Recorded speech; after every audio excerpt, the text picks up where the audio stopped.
अस्सलाम वालेकुम एवरीवन, क्या हाल चाल है आप सबके। आई होप आप सब बिल्कुल ठीक होंगे। और ये तकरीबन शाम का टाइम था और मैं छत पे गई हुई थी और मुझे ये सीन इतना अच्छा लगा था तो मैंने इसको कैप्चर कर लिया और मैंने कहा मैं आपसे भी शेयर करूँगी।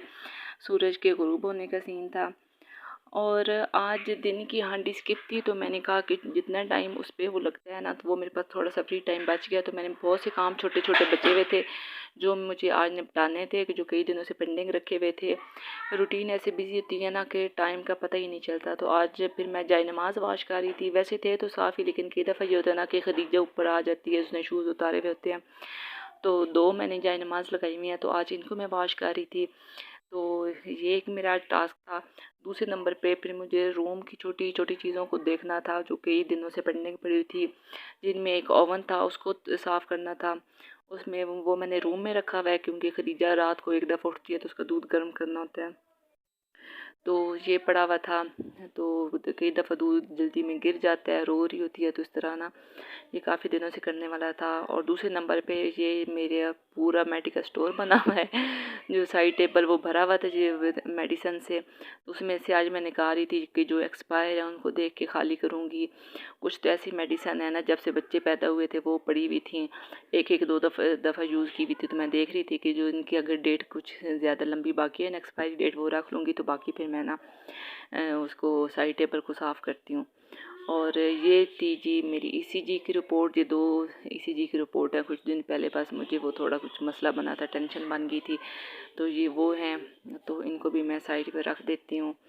तो मैंने अपने दराज वगैरह सारे खाली किए और मुझे इतने उसमें से नोट मिले ना, 100 के, 10 के, 20 के, 50 के। मैं कहा चलो ठीक है, मांगने वाली आ जाती है ना तो उनको मैं दे दूँगी। एलईडी के साफ़ करने वाली थी, ड्रेसिंग टेबल का शीशा साफ़ करने वाला था। ये छोटे छोटे ऐसे थे ना। और ये कहवा बनाने वाले कुछ पत्ते थे, जैतून के पत्ते थे, जिन्होंने अब सर्दियों में ही काम आना था। इसको मैं रख दूँगी। और ये रमज़ान में मैंने लैंप उठा के साइड पे रखा था तो ये यहीं पे पड़ा हुआ था और अभी तक इसकी गर्दन टेढ़ी हो गई थी, सीधे ही नहीं हो रहा था, अकड़ गया था। और ये मैं रमज़ान वाली ईद पे लाई थी अर्जेंट फेशियल, और ये मैंने किया ही नहीं था, टाइम ही नहीं मिला था। और अभी तक ये ऐसे ही पड़ा हुआ है और ये उम्मीद है बकरीद तक पड़ा ही रहेगा, मुझे टाइम नहीं मिलेगा करने का क्योंकि बाकी प्रॉपर फेशियल का तो टाइम ही नहीं मिलता था। मैंने कहा चलो ये झटपट कुछ तो हो जाएगा ना। तो लेकिन अभी तक उसका टाइम ही नहीं मिला था, ऐसे ही पड़ा हुआ था। अब मैं रूम की मतलब छोटी छोटी काफ़ी सारी रहती थी, टाइम ऐसे होता है ना, तेज़ी से भाग रहा होता है। डेली के इतने काम हो जाते हैं कि एक्स्ट्रा कुछ काम करने का टाइम ही नहीं मिलता। तो एक से एक दिन बढ़ के आ जाता है ऐसे बिज़ी। तो हाउस वाइफ्स की बस यही रूटीन होती है। अब ये खदीजा की छोटी छोटी पोनियाँ पिन्ने काफ़ी सारी बिखरी पड़ी थी, इसको मैं सेट करूँगी।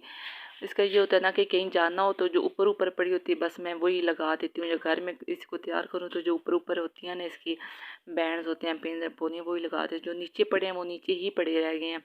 तो इसका ये मैं ब्यूटी बॉक्स आज सेट करूँगी, सारी चीज़ें अलग अलग रखूँगी, इसकी थोड़ी सेपरेशन करूँगी, अलग अलग हर चीज़ को बना के रखूँगी। अभी मैं इसको कुछ रफली सेट कर रही थी ताकि पता चले कि इसकी चीज़ें कौन कौन सी पड़ी है, ताकि मेरे माइंड में रह जाए, ताकि कुछ लगाना पड़े तो। अब मैं ओवन को साफ़ करूँगी अच्छी तरह। खैर ओवन में ये ऊपर इसने लगाए हुए थे, ईसा ने मार्कर के निशान लगाए हुए थे, रूम में ही रखा हुआ है। तो अब मैं सोच रही हूँ कि अब खदीजा के लिए इतनी दूर की ज़रूरत नहीं होती, बड़ी होगी, रात को नहीं जागती, तो इसको ना मैं किचन में ही सेट कर दूँगी। जब बच्चे छोटे थे ना तो दूध गर्म करना होता था तो इसकी ना रूम में ज़रूरत पड़ती थी, इस वजह से मैंने रूम में रखा हुआ था कि फिर दूध गर्म करने के लिए किचन में जाना मुश्किल हो जाता है, ख़ास तौर पे सर्दियों में। तो अब मैं सोच रही हूँ कि बच्चे बड़े हो गए हैं तो अब इसको ना मैं किचन में ही सेट कर दूँगी। तो ओवन को क्लीन करने के बाद अगला मेरा टास्क था कि फ्रिज को साफ़ करना था। अब यही वे वाली चीज़ें मैं उठा के बाहर लेके जा रही थी और वॉइस ओवर जब मैं कर रही हूँ तो खदीजा मेरे साथ साथ चिपकी हुई है।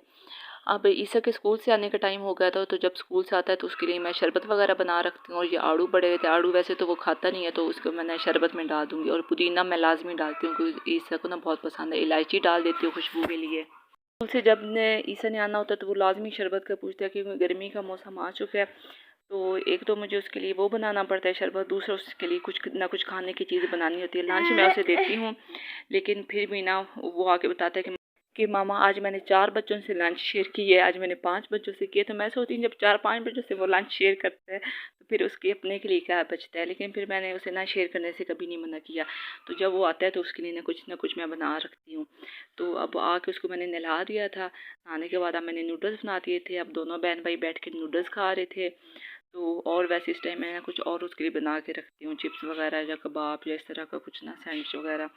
लेकिन आज मैं फिर और कामों में बिज़ी थी तो मैंने नूडल्स ही बना दिए थे, क्योंकि वो पट बन जाते हैं। तो नूडल्स में मैं ना आलू डाल देती हूँ, मटर हो तो मटर डाल देती हूँ, ताकि ना बच्चे साथ साथ कुछ वेजिटेबल्स भी खा लें। और ये दोनों को बहुत मज़े के लग रहे थे। ईसा ने किया ना जमी, तो खदीजा ने कहा मैं ना पीछे रह जाऊँ, तो वो भी सिखा रही है। तो ये था आज का मेरा व्लॉग। होपफुली आप सबको पसंद आया होगा। दुआ में याद रखिएगा, अपना ख्याल रखिएगा। आप दीजिए मुझे इजाज़त। अल्लाह हाफिज़।